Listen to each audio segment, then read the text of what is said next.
যুক্তরাষ্ট্রের সাবেক president Donald Trump ফিলিস্তিনের সশস্ত্র গোষ্ঠী হামাসকে দ্রুত অস্ত্র ত্যাগ করার কঠোর হুঁশিয়ারি দিয়েছেন।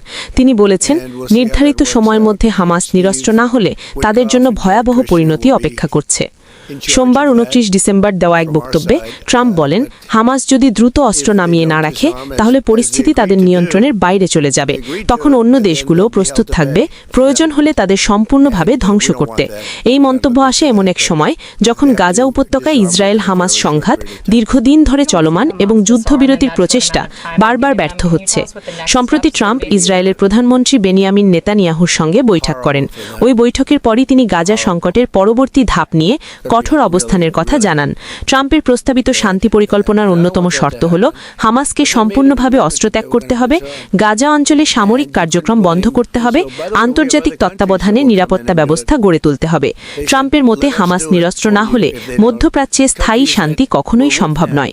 বিশেষজ্ঞদের মতে ট্রাম্পের এই বক্তব্য গাজা পরিস্থিতিকে আরও উত্তপ্ত করে তুলতে পারে। একই সঙ্গে এটি যুক্তরাষ্ট্রের ভবিষ্যৎ মধ্যপ্রাচ্য নীতিতেও বড় ধরনের প্রভাব ফেলতে পারে বলে ধারণা করা হচ্ছে।